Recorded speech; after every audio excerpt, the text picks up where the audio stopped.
মেয়ের পেটে যখন 4 মাসের সন্তান ছিল সেই অবস্থায় বিয়ে করে। যাওয়ার পর আমাকে বলে তুমি একটু পাশে নিয়ে আসো, তোমার সাথে আমার একটু কথা আছে। আমি বলছি ওকে ফাইন, চলো।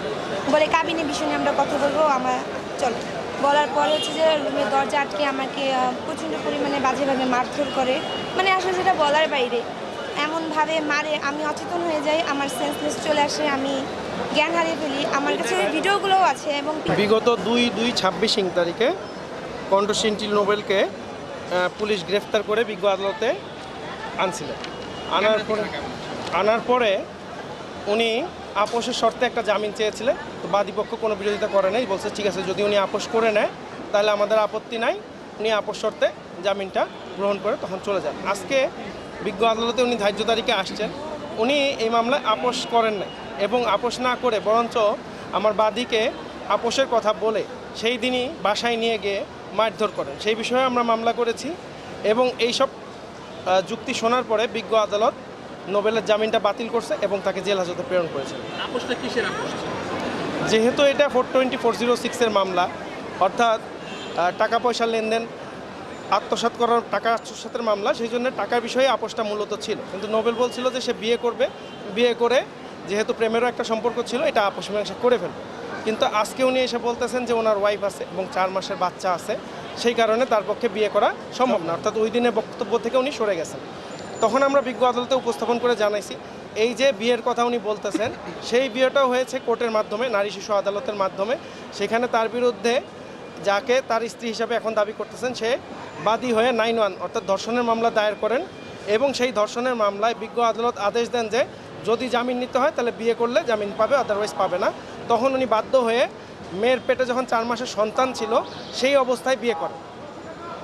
এখন এই কথাটা আজকে বিজ্ঞ আদালতে বলার পরে আমরা বলছি যে যদি সেটাই হয় তাহলে আমরা যে দেনা পাওনাটা আছে, যা তদন্তের মাধ্যমে স্পষ্টভাবে আসছে, বিকাশ স্টেটমেন্টও আছে, সেই টাকাটা যাতে ফেরত দিয়ে দেয়।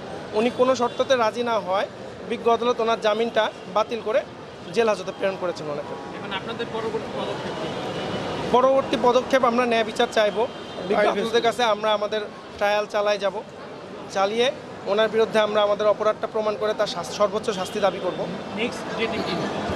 নেক্সট ডেটে আগে ওনারা হয়তো নথি উপস্থাপনপূর্বক জামিন চাইতে পারে অথবা নেক্সট ডেটেও জামিন চাইতে পারে। নেক্সট ডেটে আসলে এখনও বলা যাচ্ছে না কি হচ্ছে। ঠিক আছে আপু, বিষয়টা ঘটেছিল মানে যেদিন জামিন হয় সেটা আপনারা সবাই দেখেছিলেন যে আমি সে একসাথে বের হয়েছি। তখন সে আমার হাত ধরে নিয়ে যায় তার একটা বাসা ভাড়া, সম্ভবত যেখান থেকে নোবেল গ্রেপ্তার হয়েছিল সেখানকার সে বাড়িটাতে নিয়ে যাওয়ার পরে আমার সাথে হচ্ছে যে নর্মাল কিছুক্ষণ থাকে, পরিস্থিতিটা কিছুক্ষণ স্বাভাবিকই থাকে। নোবেলের যিনি বর্তমান স্ত্রী, যিনি রেপ কেস করেছিলেন ইসরাত জাহান প্রিয়া, ওই মেয়ে এবং তার ফ্যামিলি, নোবেলের সাথে কথা বলে, নোবেলের মামাতো ভাই থাকেন একজন, তার সাথে কথা বলে তার পরিস্থিতিটা মোটামুটি স্বাভাবিকই ছিল, আমরা নর্মালি ছিলাম।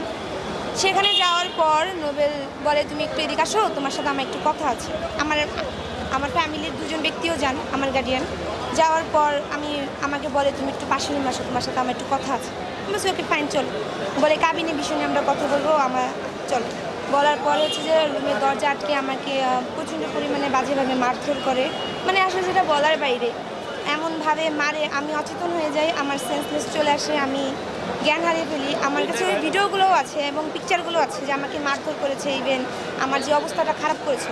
তারপরে হচ্ছে যে নোবেল দেখলো যখন আমার অবস্থা খুবই খারাপ, মানে মারার পর মানুষের যেরকম অবস্থা হয় ওই রকম।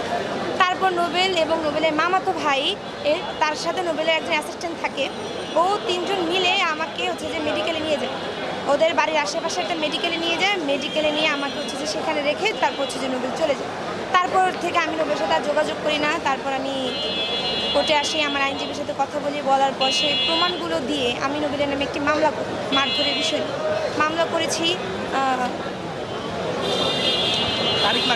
আচ্ছা হ্যাঁ, মামলা করেছি গত মাসে করেছি এবং সেটা বিজ্ঞ আদালত নিয়েছেন, সেটা তদন্তে আছে। পরবর্তী আমার যিনি অ্যাডভোকেট ইসরাত জাহান, ওনার মাধ্যমে করেছি।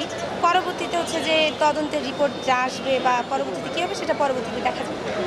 উনি মানে নোবেল বিয়ের ব্যাপারে আপনাকে কি বলেছেন? বিয়ের যে ব্যাপারটা, যখন নোবেলের সাথে যখন ওই গ্রেপ্তার হয় ডেমরা থানায়, যখন তাকে রাখা হয়, যখন আমাকে বলে পুলিশ কর্মকর্তারা যে আসেন দেখে যান আসামি গ্রেপ্তার হয়েছে।